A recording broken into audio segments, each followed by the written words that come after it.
Hi, everyone. Welcome back. We are starting up on another chromatic predominant chord. I feel like we just did Neapolitan chords, but this semester, oddly enough, is now rolling along and we got to get a move on because we're already like a week or two behind. I hope everyone's doing well and enjoying our crisp fall weather. As you can see, it is now sweater weather, so we can bust those out. All right, let's get into it. So, you may know from our reading and our most recent homework that we're now on to augmented six chords. So this is just a little introductory video. We'll work through them, some spelling, and just kind of get to know them a little bit. So augmented six chords are a type of chromatic predominant chord. Now they derive from a minor four chord.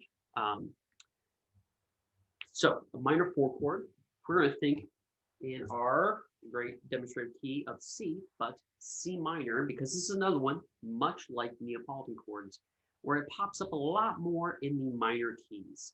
Um, you will see it in major keys every now and then, and if it does, it is a instance of modal mixture.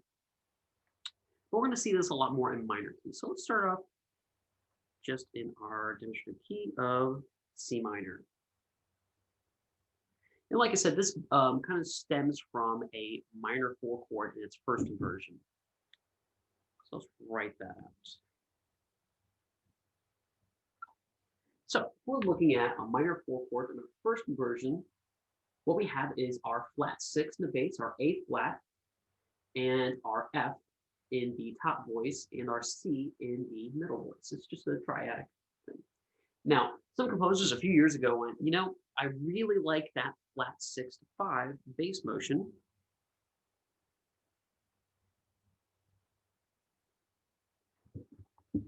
Because just a half step up, from our fifth scale degree going down. And as we know in their bass, that fifth scale degree is pretty important. It's the kind of pillar of functional harmonic music, as we know it, moving into the five chord with a five in the bass for our perfect alternate cadences, our imperfect alternate cadences.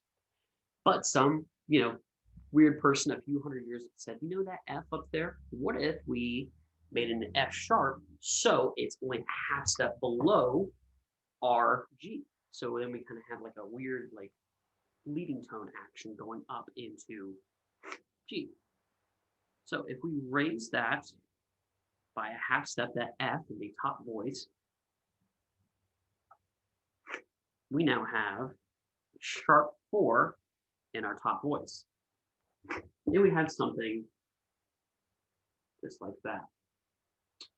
So we keep that flat 6 in the bass, which is showing you the G, so the voice leading. We keep the flat 6 in the bass, and that leads us to our first type of augmented 6 chord, which is an Italian augmented 6 chord. It's just a 3-note voicing. Excuse me. As mentioned in the previous video, love fall. Fall doesn't really love me, but that's okay. So what we'll have now is an Italian augmented 6 chord. So we have our sharp 4 in the top voice, we have our root, and we have our flat 6 in the bass. And remember, in a minor key, our flat 6 is diatonic to the key. Meaning we don't have to change it, it's just there. If we were in a major key, we would have to lower that 6 scale degree. So if we're doing some voice leading with this, the idea was that the F sharp would move up a half step to G, and our A flat, as we mentioned previously, would move down to G. And our C would probably move to B natural. Remember, because we're in a minor key, we have to change the B flat to a B natural. So this is the idea with an augmented 6 chord. We're going to have that flat 6 in the bass. Now that's really important for all three types of augmented 6 chords. We're going to have that flat 6 in the bass, and we're going to have this sharp 4 in one of the voices. Not necessarily the soprano, but it will be in one of the voices. And this voice leading, regardless of where that sharp 4 is, will stay the same. Like if it's in an interior voice, it will move up to G. If it's in a top voice, it will move up to G. That flat 6 is invariably in the lowest voice, in the bass voice, and that will always move down to G. So that's some basic voice leading for an Italian augmented 6 chord. Remember, it's just a 3-note voice. We have the flat 6, we have the root, and we have the sharp 4. Now there's two other types that we have to work with here. Now these two are four-note voicings. We're still going to have our root. We're going to have our flat six in the bass. We're going to have our sharp four, but we're going to add some notes to it. So the first one that we're going to add is a flat three, which again, we're in a minor key, so that's diatonic to the key. We don't have adding. And what this one is called is a German augmented sixth chord. Now, all these might be able have already noticed a national name. I'm going to be honest with you, I have no idea why they have national names. My guess is that they kind of popped up in literature from music from these respective countries. That's my guess. Other than that, it'd probably be pretty arbitrary. But with the German augmented sixth chord, we're going to have our flat six in the bass. We're going to have our root. But here we're going to have our minor third. So in the key of C minor, we're just adding our E flat. And we're going to have our sharp four. Excuse me. So it'll look something like this. Let's see, flat three, the little scale degree guy kind of joined in. So let's see it look a little clearer. There we go. And that's a German augmented sixth chord. We have a flat six in the bass. Remember, that is invariable. That'll always be there. Our root's going to be in all three types. This one has a minor third, which makes it a German augmented sixth chord. And we have our sharp four.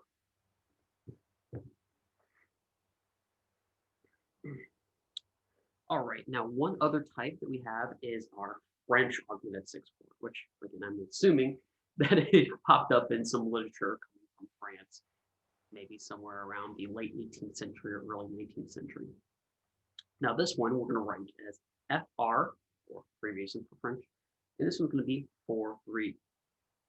Now this one we're going to have our flat six in the bass, we're going to have our root, but now the fourth note that's added for this is going to be our second. So our second scale degree in C minor, we're talking about D. And of course, we're going to have our sharp four.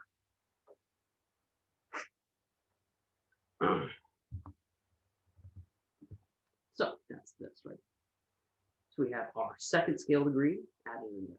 We have a flat six in the bass, as always, our root, which is going to be double in the chord, as always. We have our second scale degree, that's the French augmented sixth chord, and our sharp four. Now, why is this called an augmented sixth chord? It's because of the interval between the bass and the sharp four. It's an augmented sixth. So we have our A flat to F sharp. Think if we have A flat to F, that's just a natural sixth. Now, if we take that F sharp and move it up, we now have an augmented sixth. Hence, these chords are called augmented sixth chords. And we're always going to have that motion of the flat six in the bass moving down to G. Oh, I should write this out. And our sharp four moving up to G. So we are always in this type of chord that have this motion. Now, it's going to change a little bit between each of these chords, but the thing's going to change is the interior voices and how those resolve. But those exterior voices, the sharp four is always going to go up to 5, and our flat six is always going to go down to 5. The big thing to look for here is that flat six in the bass. You see a lot of bass motion with that flat six moving down to 5. Take a look inside of that chord, and you might see a sharp four, which should tell you right off the bat this is a type of augmented sixth chord. And then we have to look for either our second or our third to determine if this is a French augmented sixth chord or a German augmented sixth chord. All right, so now let's talk about some spelling with this chord. We'll do one or two, just mess with it a little bit. Let's go to our fun key of A minor. Again, just some demonstrative keys, talking about some spelling.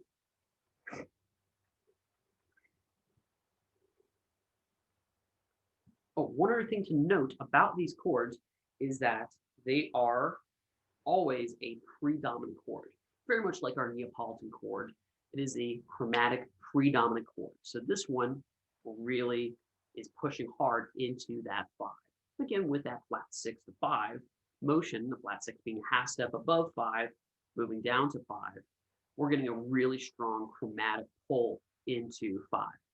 And as we've seen with some of our art song and leader, composers will pop this in as a modal mixture in a major keyword just to add some drama and some tension to move into that 5 chord, that ultimate tension for our functional tonal music to be resolved. Or as we get closer and closer to the 20th century, to maybe not be resolved.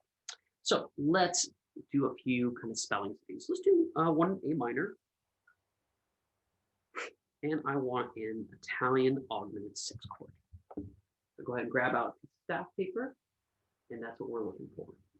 So let's take a second. And my recommendation would be start with the bass with this one, because we already know exactly what's going to be the bass here. It's going to be your flat 6. And you can do this in 4 voices or 3 voices. I'm going to do mine in 4 voices. Well, kind of. One of the voices is going to share. And that's okay, as long as we don't have any sort of voice crossing.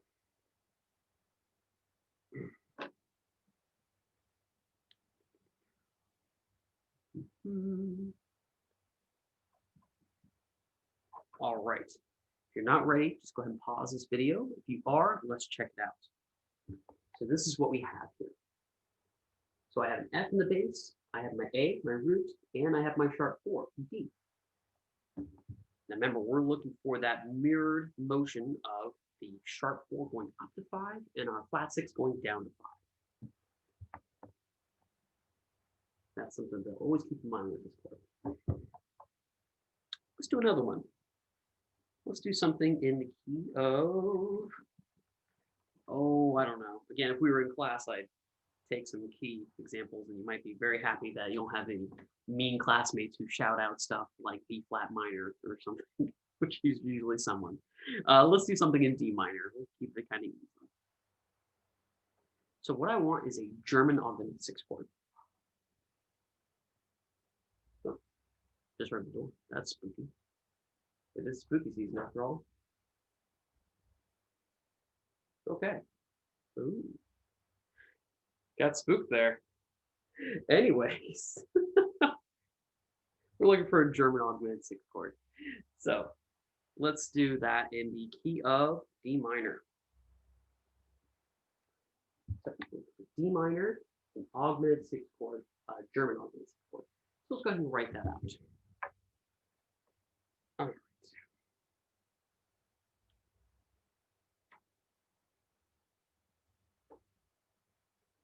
Remember, this one is a 4-note list.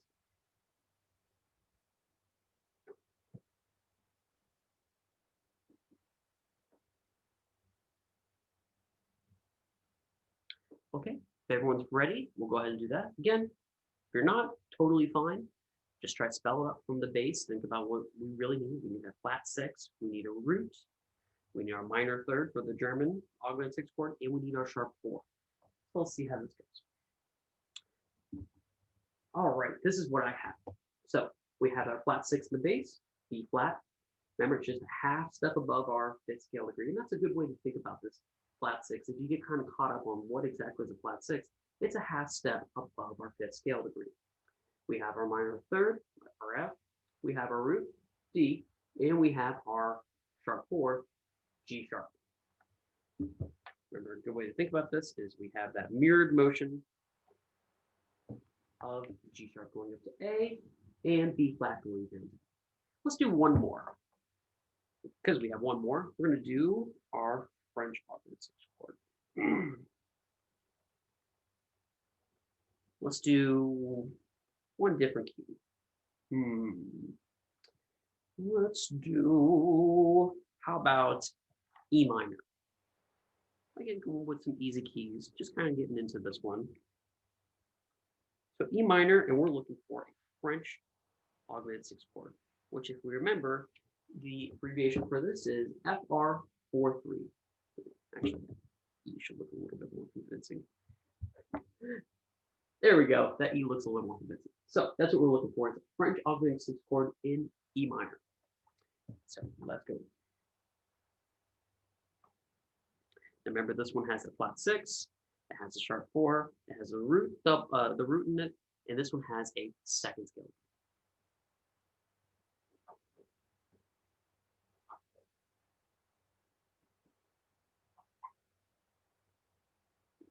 Excuse me. All right, if we're ready, let's go ahead and try it out. So this is what I have. So now we have a half step above B, which is our 5th scale degree, and C, which is our flat 6. That's going to be in our bass, always. Then we have our F sharp, which is going to be our 2nd scale degree, which makes this a French augmented chord. We have our root, and then we have our sharp 4.